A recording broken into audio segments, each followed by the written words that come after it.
பேரவைத் தலைவர் அவர்களே, இல்லை ஒன்று படிச்சிடுறேன். சிறப்பு கவன ஈர்ப்பு. தமிழ்நாட்டிலிருந்து நேபாளத்திற்கு சுற்றுலா சென்றவர்கள் வெள்ளத்தில் சிக்கியது குறித்து விழி 55 கீழ் அறிவிப்புகளை கீழ்காண உறுப்பினர் கொடுத்துள்ளார்கள். திருவாளர்கள் ஏவா வேலு அவர்கள், மாநில உறுப்பினர் கார்த்திகேயன், மாநில உறுப்பினர் சி.வே. கணேசன் அவர்கள், மாநில உறுப்பினர் தமிழ் அன்சாரி அவர்கள், மாநில உறுப்பினர் ஜவஹர்லா அவர்கள், மாநில உறுப்பினர் எடப்பாடி கே. பழனிசாமி அவர்கள், மாநில உறுப்பினர் அக்ரி எஸ்.எஸ். கிருஷ்ணமூர்த்தி அவர்கள், மாநில உறுப்பினர் கே. சிவகுமார் அவர்கள், மாநில உறுப்பினர் ஆர். செல்லசுவாமி அவர்கள், மாநில உறுப்பினர் திருமதி லதா அவர்கள், மாநில உறுப்பினர் டி. ராமச்சந்திரன் அவர்கள், மாநில உறுப்பினர் மாரிமுத்து அவர்கள். இப்பொருள் குறித்து கட்சிக்கு ஒருவர் என்னை சுருக்கமாக அரசின் கவனத்தை ஈர்த்து அமர்வது என்று கேட்டுக்கொள்கிறேன். மாண்பு எதிர்க்கட்சி தலைவர் அவர்கள். மாண்பு பேரவைத் தலைவர் அவர்களே, நேபாள் நாட்டுடைய ராசுவா பகுதியில் நேற்றைய தினம் மிகப்பெரிய ஒரு வெள்ளப்பெருக்கு ஏற்பட்டிருக்கிறது. கிட்டத்தட்ட 160 பேர் உயிரிழந்திருக்கிறாங்கன்னு செய்திகள் வந்து கொண்டிருக்கிறது. அங்கே 750 பேரை காணவில்லை என்றும் செய்திகள் வருகிறது. சுற்றுலா சென்ற கிட்டத்தட்ட 110 இந்தியர்கள் அங்கே இந்த பேரிடரில் சிக்கியிருக்கிறாங்க. குறிப்பாக தமிழ்நாட்டுடைய பல்வேறு மாவட்டங்களைச் சேர்ந்த 40க்கும் மேற்பட்ட தமிழ் மக்கள் சிக்கியிருக்கிறதாக செய்திகள் தொடர்ந்த வண்ணம் வருகின்றது.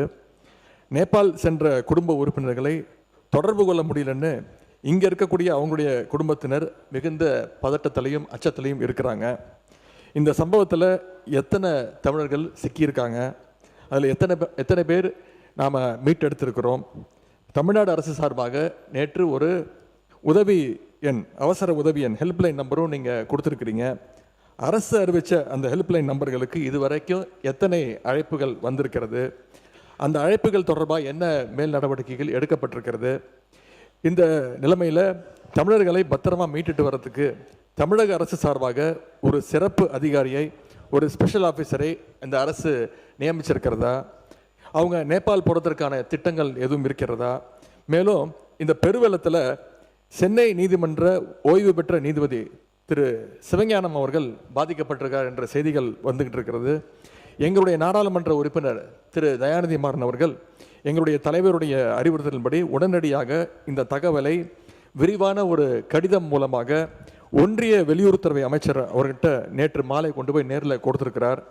இந்த இக்கட்டான நேரத்தில் பாதிக்கப்பட்ட ஒரு குடும்பத்திற்கு நாம் அனைவரும் பாதுகாப்பாகவும் உறுதுணையாகவும் இருக்க வேண்டும் என்று கேட்டுக்கொண்டு இந்த சம்பவம் தொடர்பாக அரசு உரிய விளக்கம் அளிக்குமாறு நான் கேட்டுக்கொள்கின்றேன். பிளே ஸ்டோர் மற்றும் ஆப் ஸ்டோரில் இருந்து பாலிமர் செயலியை QR கோடு மூலம் பதிவிறக்கம் செய்யுங்கள். செய்திகளை உடனுக்குடன் பெறுங்கள்.